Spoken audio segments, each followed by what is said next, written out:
Assalamualaikum warahmatullahi wabarakatuh. Mempercayai kepada hari akhir merupakan salah satu rukun iman.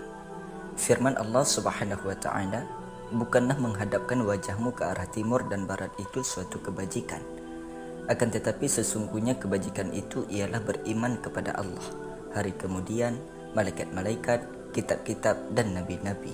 Quran Surah Al-Baqarah ayat 177. Sehingga kebaikan tidak akan tercapai kecuali dengan cara merealisasikan iman kepada hari akhir. Maka oleh karena itulah, iman kepada hari akhir memiliki pengaruh yang besar terhadap diri manusia, baik di dunia maupun di akhirat. Beriman kepada hari akhir dengan selalu mengingatnya dan membenarkan peristiwanya akan menambah keimanan dan ketakwaan seseorang. Sebagaimana firman Allah Subhanahu wa taala dalam Al-Qur'an Surah Al-Baqarah ayat 1-5. Alif Lam Mim. Kitab Al-Quran ini tidak ada keraguan di dalamnya, petunjuk bagi mereka yang bertakwa, yaitu mereka yang beriman kepada yang gaib, yang mendirikan salat dan menafkahkan sebagai rezeki yang kami anugerahkan kepada mereka, dan mereka yang beriman kepada kitab Al-Quran yang telah diturunkan kepadamu dan kitab-kitab yang telah diturunkan sebelummu, serta mereka yakin akan adanya kehidupan akhirat. Mereka itulah yang tetap mendapat petunjuk dari Rabb mereka, dan merekalah orang-orang yang beruntung. Banyak nas yang menerangkan pengaruh dan urgensi iman kepada hari akhir. Allah telah membantu para hambanya untuk beriman kepada hari akhir, yaitu dengan memberitahukan tanda-tanda yang mendahului kedatangannya, alamatus sa'ah, baik yang sudah terjadi maupun yang akan terjadi.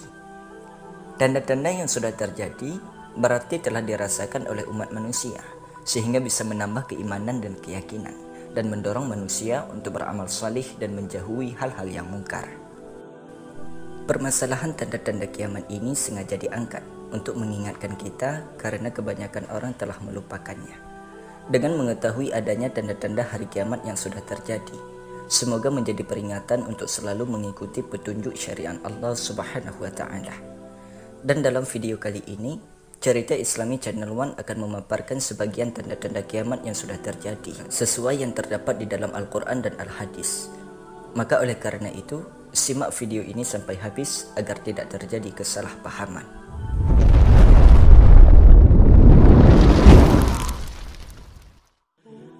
Salah satu tanda kiamat adalah yang pertama, diutusnya Nabi Sallallahu Alaihi Wasallam. Rasulullah Sallallahu Alaihi Wasallam telah mengabarkan bahwa diutusnya beliau Sallallahu Alaihi Wasallam sebagai Rasul terakhir termasuk salah satu tanda-tanda kiamat. Artinya kiamat itu sudah dekat, karena beliau Sallallahu Alaihi Wasallam merupakan penutup para nabi. Tidak ada lagi nabi sesudah beliau, dan beliau pernah bersabda, "Bu'istu ana was-sa'atu kahataini, yakni isba'aini." Jarak antara pengangkatan aku sebagai Rasul dan hari kiamat seperti jarak dua ini, yaitu dua jarinya. Hadis riwayat Bukhari dan Muslim. Dalam riwayat lain, beliau memberi isyarah dengan jari telunjuk dan jari tengahnya. Ketika membahas tanda-tanda hari kiamat, Imam Al-Qurtubi menyatakan bahwa tanda yang pertama ialah kemunculan Nabi Muhammad SAW, karena beliau adalah Nabi akhir zaman. Antara beliau dengan hari kiamat tiada nabi lagi. Al-Hafidh Ibnu Rajab menjelaskan bahwa hadis di atas ditafsiri dengan kedekatan masa Nabi Sallallahu Alaihi Wasallam dengan hari kiamat, seperti dekatnya jarak antara jari telunjuk dan jari tengah, yakni setelah diutusnya Rasulullah Sallallahu Alaihi Wasallam, maka akan ditutup dengan hari kiamat tanpa ada nabi lagi. Rasulullah bersabda, "Dan aku adalah Al-Hasyir, yaitu seluruh manusia akan dikumpulkan pada hari kiamat sesudah masaku." Hadis riwayat Bukhari dan Muslim. Yang kedua, terbelahnya bulan. Allah Subhanahu wa taala berfirman dalam Al-Quran Surah Al-Qamar ayat 1-2. "Telah dekat datangnya saat kiamat itu, dan telah terbelahlah bulan. Dan jika mereka orang-orang musyrikin melihat sesuatu tanda mukjizat, mereka berpaling dan berkata, ini adalah sihir yang terus-menerus." Dalam menafsirkan ayat di atas, Al-Hafidh Ibnu Katsir menyatakan bahwa peristiwa terbelahnya bulan terjadi pada zaman Rasulullah Sallallahu Alaihi Wasallam, sebagaimana disebutkan dalam hadis-hadis yang mutawatir dengan sanad yang sahih. Para ulama telah sepakat bahawa peristiwa tersebut merupakan salah satu mukjizat dari Nabi sallallahu alaihi wasallam. Abdullah bin Mas'ud bercerita, ketika kami bersama Rasulullah sallallahu alaihi wasallam di Mina, tiba-tiba bulan terbelah menjadi dua bagian. Satu bagian berada di belakang atas gunung Hira dan separuh lainnya berada sedikit di bawahnya. Maka Rasulullah sallallahu alaihi wasallam bersabda kepada kami, "Saksikanlah." Hadis ini diriwayatkan oleh Bukhari dan Muslim.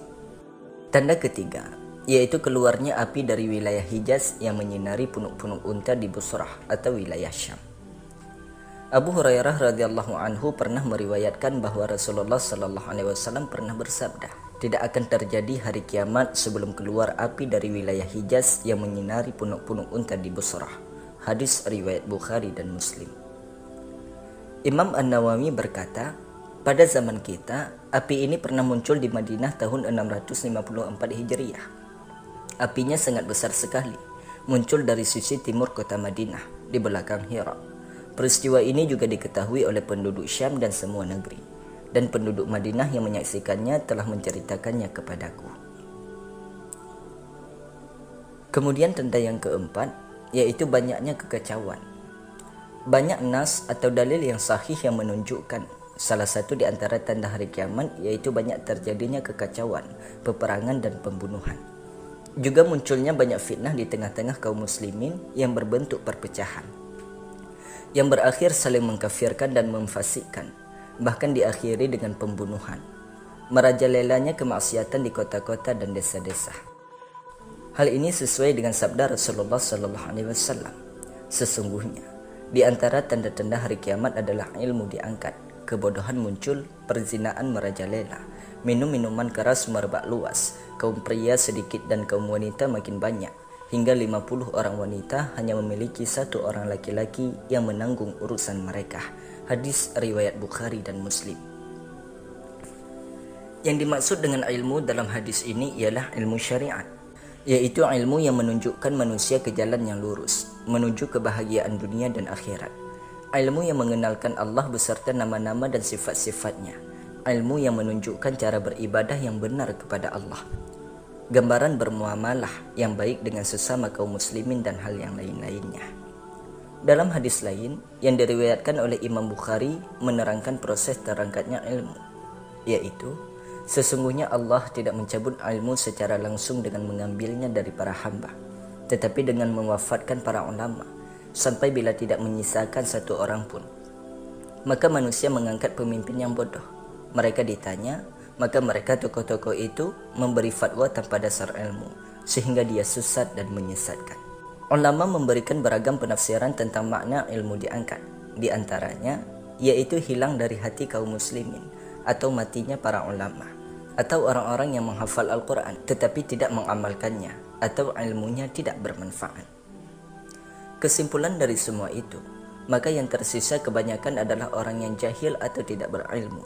Akibatnya, manusia mendaulat pimpinan orang yang kosong dari ilmu, sesat dan sekaligus menyesatkan orang lain.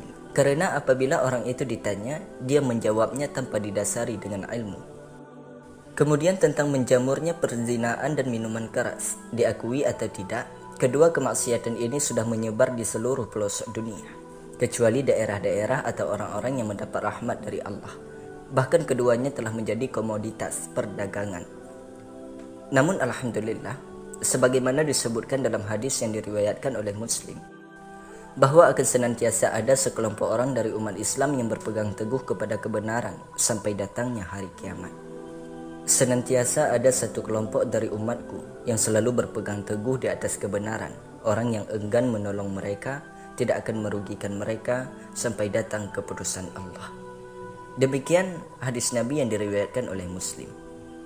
Maksud daripada hadis itu adalah, sekalipun keadaan tidak menentu, mereka tetap berpegang teguh dengan Al-Quran dan Sunnah yang sahih dan mengikuti jejak para salaful ummah, yaitu para sahabat dan orang-orang yang mengikuti mereka. Imam Muslim meriwayatkan bahwa Rasulullah SAW memohon 3 hal kepada Allah untuk umatnya. Beliau SAW berkata yang artinya, dan aku mohon kepada Rabbku untuk umatku, agar Allah tidak membinasakan mereka dengan wabah kelaparan yang merata, dan agar Allah tidak memberikan kemenangan kepada musuh, sehingga musuh dapat menguasai kaum muslimin. Dan Rabbku berfirman, wahai Muhammad, jika aku sudah menetapkan satu ketetapan, maka tidak akan tertunda. Aku tidak akan membinasakan mereka, yaitu kaum muslimin, dengan musibah kelaparan yang merata. Dan aku tidak akan memberikan kemenangan kepada musuh, sehingga bisa menaklukkan kaum muslimin. Kendati pun mereka bersatu dari seluruh penjuru dunia, sampai mereka sendiri saling membinasakan dan saling melakukan penawanan. Perkara yang aku khawatirkan atas umatku adalah para iman atau panutan yang menyesatkan. Dan jika pedang sudah terhunus, maka tidak akan disarungkan lagi sampai kiamat tiba. Dan kiamat tidak akan terjadi sampai ada sebagian kelompok dari umatku yang meniru kaum musyrikin, dan sampai sebagian umatku menyembah patung. Dan sesungguhnya akan muncul di tengah umatku 30 pendusta. Mereka mengklaim dirinya nabi, padahal aku adalah penutup para nabi. Tidak ada nabi setelah sepeninggalku, dan tetap ada sebagian kelompok dari umatku berada di atas al-haq. Beliau sallallahu alaihi wasallam memberitahukan bahwa doanya untuk umatnya dikabulkan dalam 2 perkara saja, sedangkan yang ketiga tidak diterima. Beliau memberitakan akan terjadi pertumpuhan darah di antara umatnya, dan kalau sudah terjadi, maka tidak akan berakhir sampai hari kiamat. Sebagian umatnya akan menghancurkan sebagian yang lain, dan akan saling menawan. Lantas bagaimanakah kalau fitnah tersebut terjadi? Kita, sebagai umat Islam harus berhati-hati, harus menghindari fitnah tersebut. Sebagaimana disebutkan dalam hadis bahwa yang berjalan lebih baik daripada yang berlari, yang duduk lebih baik daripada yang berjalan, dan seterusnya. Abu Hurairah radhiyallahu anhu pernah berkata, akan terjadi banyak fitnah. Pada masa itu, orang yang duduk lebih baik daripada orang yang berdiri. Orang yang berdiri lebih baik daripada orang berjalan. Orang yang berjalan lebih baik daripada orang berlari. Barang siapa yang melawannya, ia akan tergilas. Barang siapa menemukan tempat berlindung, maka hendaklah ia berlindung dari sana. Hadis riwayat Bukhari. Selain itu, ada hadis dari Huzaifah bin Al-Yaman. Dia menceritakan orang-orang bertanya kepada Rasulullah sallallahu alaihi wasallam tentang kebaikan, sedangkan aku bertanya tentang keburukan karena khawatir akan menimpaku. Aku bertanya, wahai Rasulullah sallallahu alaihi wasallam, kami dulu berkubang dalam kejahiliahan dan kejelekan. Lalu Allah memberikan kebaikan Islam ini. Akankah ada lagi kejelekan-kebaikan ini? Beliau sallallahu alaihi wasallam menjawab, iya. Aku bertanya lagi, apakah akan ada lagi kebaikan setelah kejelekan itu? Beliau menjawab, iya, tapi sudah tercampur dakhan atau kekeruhan. Aku bertanya, apa dakhannya? Beliau menjawab, satu kaum yang mengambil petunjuk bukan dari petunjukku. Engkau mengenali dan mengingkari kondisi mereka. Aku bertanya, akankah ada keburukan lagi setelah kebaikan itu? Beliau menjawab, ya, yaitu para juru dakwah yang mengajak ke pintu jahanam. Barang siapa yang menjawab panggilan mereka, maka akan tercampakkan ke dalam jahanam. Aku berkata, wahai Rasulullah, jelaskan ciri-ciri mereka kepada kami. Beliau bersabda, mereka berasal dari kita sendiri dan mereka berbicara dengan bahasa kita. Aku bertanya, jika aku menjumpai masa itu, apa yang engkau perintahkan kepadaku? Beliau menjawab, tetaplah bersama jamaah kaum muslimin dan imam mereka. Aku bertanya, jika mereka tidak memiliki jamaah pun juga imam? Beliau menjawab, tinggalkanlah semua firqah-firqah itu, meskipun akhirnya engkau terpaksa mengkonsumsi akar pohon sampai ajal menjemput, sementara engkau tetap teguh atas jalan itu. Dalam Fathul Bari dijelaskan, yaitu diawali dengan terbunuhnya Utsman radhiyallahu anhu dan dampak yang muncul karena pembunuhan tersebut. Tetapi setelah itu akan ada kebaikan. Tetapi dalam kebaikan itu ada dakhan atau kekeruhan. Dalam Fathul Bari disebutkan, maknanya bagus tetapi kotor, baik itu berupa kondisi umum maupun hati di antara mereka yang tidak bersih. Pada waktu itulah, ada pemimpin atau da'i yang memberikan petunjuk tetapi tidak sesuai dengan sunnah Rasulullah sallallahu alaihi wasallam. Ini dalam suasana yang baik. Barang siapa yang menjumpai dan mengetahuinya, maka harus barak, yaitu berlepas diri dan membencinya. Setelah itu, Huzaifah pun masih bertanya lagi, apakah setelah kebaikan itu ada kejelekan? Rasulullah sallallahu alaihi wasallam menjawab, iya, ada. Tetapi di situ ada penyeru yang mengajak kepada kesesatan. Diumpamakan dengan berdiri di pintu neraka karena mengajak kepada hal-hal yang diharamkan oleh Allah Subhanahu wa taala. Siapa yang mengikutinya akan dimasukkan ke dalamnya. Hudzaifah kemudian bertanya lagi, mereka itu siapa wahai Rasulullah? Rasulullah menjawab, mereka itu dari kaum kita, berbicara dengan bahasa kita, seagama dengan kita, bisa dari Arab atau Bani Adam. Zahirnya Islam, tetapi batinnya menyelisihi Islam atau menghancurkan Islam dari dalam. Hudzaifah bertanya lagi, jika kami menjumpai yang seperti itu, maka bagaimana wahai Rasulullah? Rasulullah SAW menjawab, bergabunglah dengan jamaah kaum muslimin dan imam mereka, sekalipun iman yang fajir, yang berbuat kejam kepada kita, mengambil harta kita, kita tetap setia dan taat. Demikianlah yang dilakukan oleh generasi salaf terhadap Al-Hajjaj bin Yusuf. Dan yang dimaksud dengan jamaah di sini, ada yang mengatakan jamaah kaum muslimin, karena tidak mungkin umat Muhammad bersatu dalam kesesatan, atau jamaah sahabat atau ahlul ilmi, karena sebagai hujjah bagi manusia, atau bergabung atau berpegang kepada al-haq, sebagaimana yang dikatakan oleh Imam Malik, jamaah adalah bersama al-haq atau kebenaran, meskipun engkau sendiri. Lalu bagaimana kalau tidak ada kedua-duanya? Tinggalkan semua firqah atau para duat yang mengajak kepada kesesatan, yang masing-masing mengajak kepada golongannya, dan gigitlah akar pohon sampai kamu meninggal. Itu lebih baik daripada mengikuti mereka. Ini kinayah atau kiasan, betapa beratnya berpegang teguh dengan sunnah dalam situasi yang seperti sekarang ini. Kelima, keluarnya para dajjal pendusta yang mengaku sebagai nabi. Nabi SAW bersabda, akan ada pada umatku 30 pendusta, semuanya mengaku sebagai nabi. Hadis riwayat Abu Dawud. Ini sudah terjadi, kecuali dajjal yang terakhir. Sebagai misal, Al-Aswad Al-Ansi di Yaman muncul pada masa-masa akhir kehidupan Rasulullah SAW. Pada akhirnya ia dibunuh oleh kaum muslimin di benteng persembunyiannya. Kemudian ada Tulailah bin Khuwailid Al-Asadi, mengaku sebagai nabi pada masa Rasulullah SAW masih hidup. Tidak sempat dibunuh hingga masih bertahan hidup pada masa Khalifah Abu Bakar. Ia lari ke Syam lalu masuk Islam. Kemudian ia ikut perang dan menemui syahid. Kemudian ada Musailamah Al-Kadzab pada tahun 9 Hijriah. Dia datang kepada Rasulullah SAW bersama jamaahnya dan kembali ke Yamamah lalu murtad dan mengaku sebagai nabi. Ia binasa di tangan Wahsy bin Harb pada zaman Khalifah Abu Bakar radhiyallahu anhu. Kemudian ada Sujjah binti Al-Harits, asalnya Nasara dan mengaku sebagai nabi. Kemudian ia bertemu dengan Musailamah Al-Kadzab dan menjadi istrinya. Setelah Musailamah terbunuh, dia kembali ke negerinya, kemudian masuk Islam dan mati dalam keadaan Islam di Basrah. Kemudian pada zaman Tabi'in, ada Al-Mukhtar bin Abi Ubaid As-Saqafi. Orang ini sebelumnya adalah penganut Syiah, kemudian mengaku sebagai imam dengan nama Muhammad bin Hanifah. Ia mengaku bahwa Jibril menurunkan wahyu kepadanya. Dia terbunuh di Kufah. Kemudian ada Al-Haris bin Sa'id Al-Kadzab di Damaskus pada zaman Khalifah Abdul Malik bin Marwan. Setelah beritanya sampai ke telinga Khalifah, keberadaannya langsung dilacak, lalu dibawa menghadap beliau.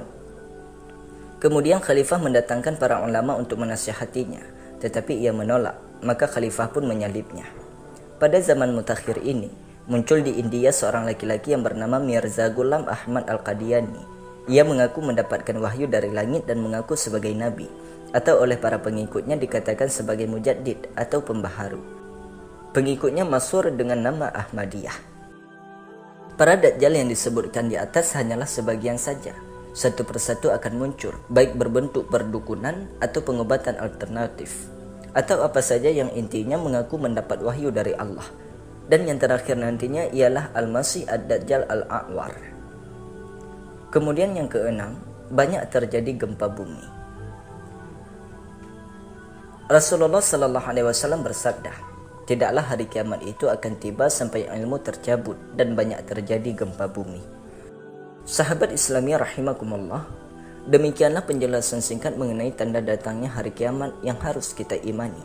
Hendaklah kaum muslimin memperhatikan dan mempersiapkan diri untuk menyongsongnya.